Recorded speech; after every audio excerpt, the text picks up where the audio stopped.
আসসালামু আলাইকুম। হ্যালো বন্ধুরা, তোমরা কেমন আছো? আশা করি তোমরা ভালো আছো। আমি আলহামদুলিল্লাহ ভালো আছি। আজকে তোমাদের জন্য আবার একটা মজার পিঠা নিয়ে হাজির হলাম, ভাপা পুলি পিঠা। প্রথমে আমি নারকেল দিয়েছি, নারকেলের সাথে গুড় দিলাম। এবার একটা পুর বানিয়ে নিব নারকেল দিয়ে আর গুড় দিয়ে।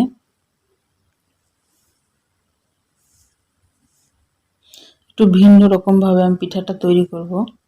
ভাপা পুলি পিঠা তো অনেকেই খেয়েছো, আমি একটু ভিন্ন ধরনের করে শেপ দিব।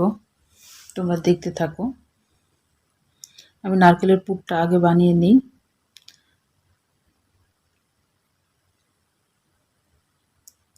খেজুরের গুড় দিয়েছি আর নারকেল দিয়েছি, আর কিছুই দিই নাই সাথে। দিয়ে একটা আঠালো একটা পুর বানিয়ে নিব।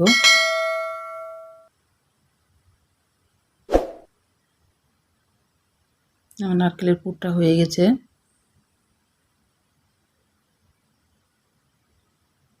নামিয়ে নিলাম। এবার আমি কড়াইয়ে 1 কাপ পানি দিব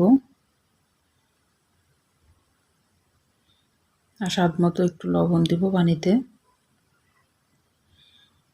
পানিটা ফুটে আসা পর্যন্ত অপেক্ষা করব। আমি আটাটা সিদ্ধ করব, সেই কারণে আতপ চালের গুঁড়া নিয়েছি আমি।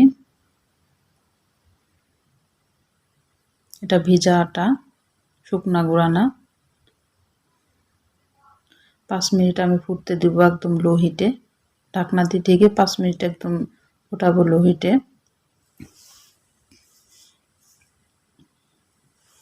তাহলে আটাটা খামির করা ভালো হয়। যে এবার ভালোভাবে নেড়ে নিতে হবে, দিয়ে একটা রুটির ডোয়ের মতো তৈরি করতে হবে।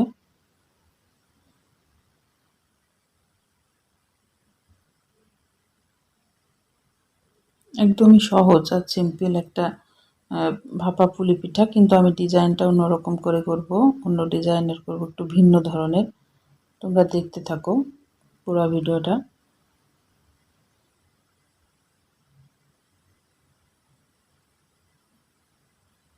আমার আটাটা খামির করা হয়ে গেছে। এবার আটাটাকে একটু ভালোভাবে একটু সেনে নিতে হবে, মুথে নিতে হবে ভালো করে রুটির ডোয়ের মতো করে। একটু ময়দা দিলাম, চালের গুঁড়িও দেওয়া যায়, আমি একটু ময়দা দিয়েছি। একটা লেচি কেটে নিলাম একটা রুটি বানানোর জন্য।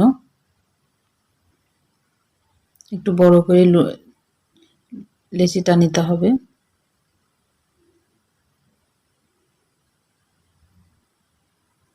রুটি যেভাবে বেলো সেভাবে বেলতে হবে। এটা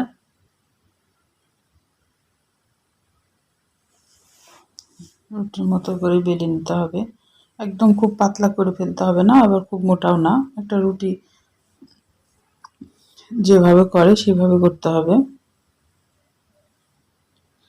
এবার আমি পুরটা দিয়ে দিব ওর ভিতরে।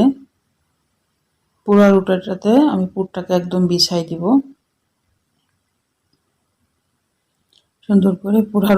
পুরা রুটিটাকে একদম পুর দিয়ে একদম কভার করে দিব একবারে। যে এইভাবে পুরটাকে আমি বিছাই দিলাম। এবার এই পাশ থেকে এক পা মোড়াবো, এই পাশ থেকে মোড়াবো, তারপরে আবার এই পাশ থেকে মুড়ে এইভাবে একটা রোলের মতো আমি আকৃতি করব। রোল যেভাবে করে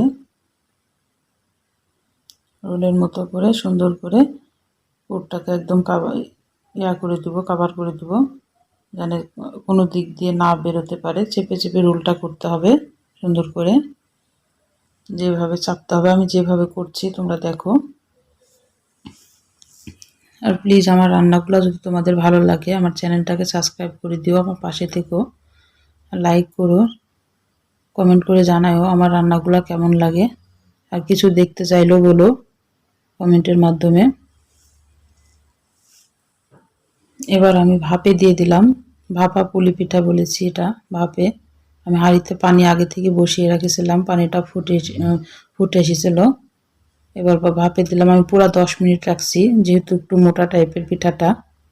ঘড়ি ধরে তোমরা 10 মিনিট রাখবা, আর বেশি রাখবা না। আর গায়ে দেখবা আঠালো কোনো জাতীয় কিছু নাই, তখন জানবা হয়ে গেছে। আমি এবার কাটতেছি।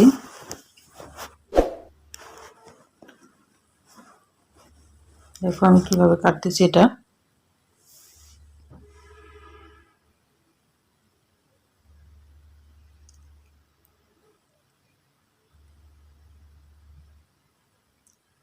গরম গরম এটা কাটতে হবে, ঠান্ডা হলে একটু কাটতে একটু সমস্যা হয়, কারণ গরমও হাত দিয়ে ধরা যায় না।